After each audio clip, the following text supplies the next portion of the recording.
नमस्कार दोस्तों, आपका हमारे YouTube चैनल पर बहुत बहुत स्वागत है।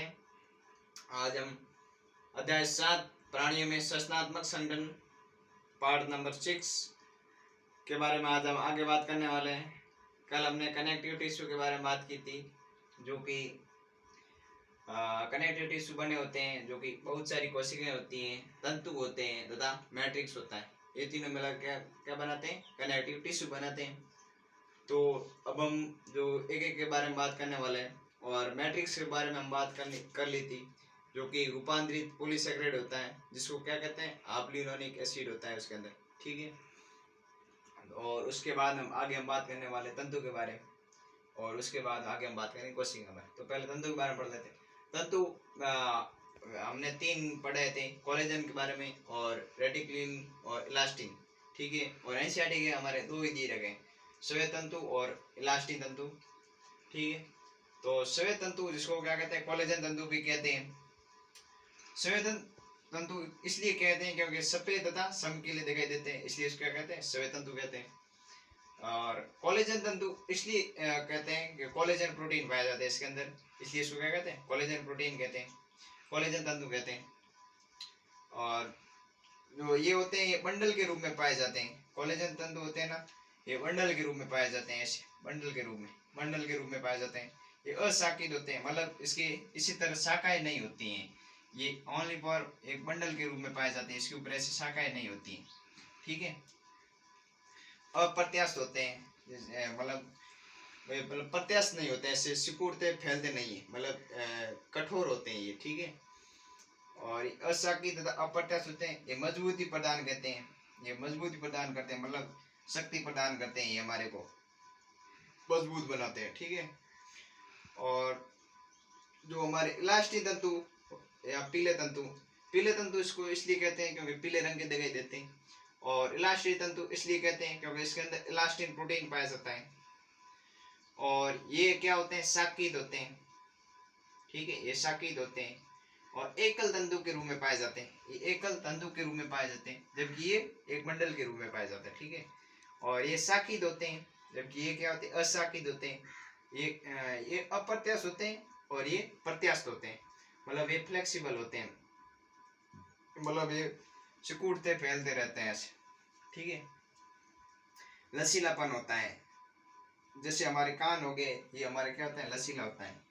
इसी तरह से ये क्या होते हैं? लचीले होते हैं, प्रत्यास्थता प्रदान करते हैं। ठीक है। और आगे हम बात करने वाले कोशिका के बारे में। तंतु के बारे में हमारी बात हो गई, अब हम बात करने वाले कोशिकाएं। कोशिकाएं बहुत सारी होती हैं, लेकिन जो हमारे को पूछे जाने वाली होते हैं उसके बारे में हम बात करने वाले। फर्स्ट है फाइब्रोब्लास्ट सेल, तंतु कोरक कोशिका। ठीक है। ये होती है कनेक्टिव टिश्यू, मतलब सीटी का मतलब क्या है? कनेक्टिव टिश्यू, संयोजी ऊतक। कनेक्टिव टिश्यू की सर्वाधिक रूप से पाई जाने वाली कोशिकाएं ये क्या करती है? तंतु का स्त्रावण करती है। जो हम अभी पढ़े थे तंतु, उसका स्त्रावण कौन सी करती है? फाइब्रोब्लास्ट सेल करती है। और संयोजी ऊतक की सबसे बड़ी कोशिकाएं, ये मतलब क्या है? संयोजी ऊतक की सबसे बड़ी कोशिकाएं, संयोजी ऊतक की सबसे बड़ी कोशिका कौन सी है? फाइब्रोब्लास्ट है। अधिकांश आधात्री का निर्माण करती है। जो हमारी मैट्रिक्स होती है, अभी हमने पढ़ा था, जो कोशिकाओं और तंतु के बीच में मैट्रिक्स पाई जाती है, उसका अधिकांश भाग जो होता है ना, वो फाइब्रोब्लास्ट सेल करती है। और सेकंड नंबर है वर्ध भक्षाणु, जिसको इंग्लिश में कहते हैं मैक्रोफेज। ठीक है। ये क्या करती है? कनेक्टिव टिश्यू की दूसरी सबसे बड़ी कोशिकाएं, और ये भक्षाणु होती है, जो मरी हुई कोशिकाएं होती हैं या फिर जीवाणु को खा लेती है। ठीक है। ये भक्षाणु कोशिका होती है जो मर्त कोशिका तथा जीवाणु को खाती है। और थर्ड नंबर हमारे प्लाज्मा कोशिका, ये सक्रिय बी लिम्फोसाइट है। हमारी जो लिम्फोसाइट होती है 2 प्रकार की होती है, T lymphocyte, A B lymphocyte. और जो प्लाज्मा कोशिका होती है वो क्या होती है? सक्रिय बी लिम्फोसाइट होती है। और ये कहाँ पर बनती है? लाल अस्थि मज्जा में जो होती है लिम्फोसाइट बनती है, और उसके बाद में इसका परिपक्वन होता है। और ये क्या करती है? प्लाज्मा कोशिका एंटीबॉडी का निर्माण करती है। फोर्थ नंबर पे हमारी ये वसा कोशिका, एडिपोसाइट।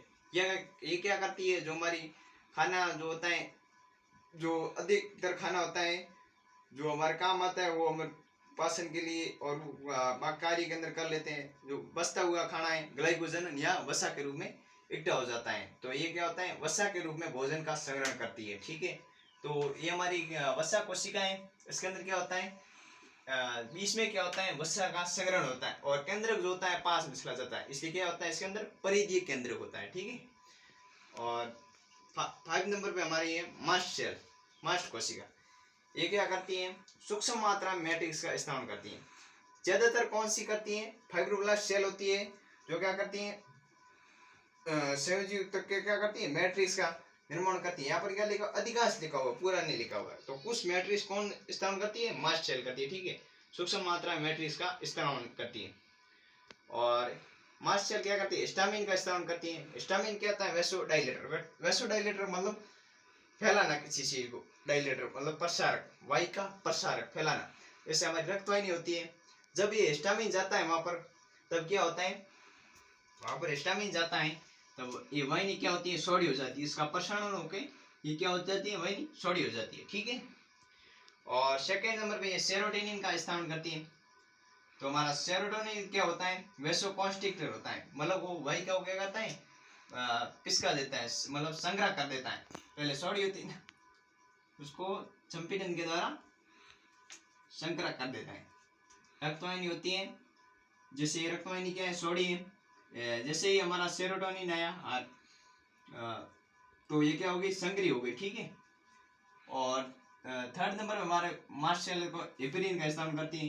हेपेरिन क्या करता है, प्राकृतिक रक्त प्रतिस्कंदक होता है। ठीक है, हेपेरिन क्या होता है, प्राकृतिक रक्त प्रतिस्कंदक होता है। ये क्या करता है, ये हमारा जब ब्लड का थक्का बन जाता है तब क्या होता है कि तब ये क्या करता है, हमारे ब्लड के अंदर रक्त का थक्का नहीं जमने देता है।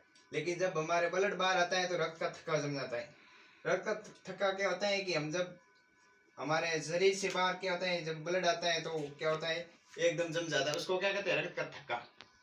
तो उसको क्या कहते हैं, रक्त स्कंदन कहते हैं।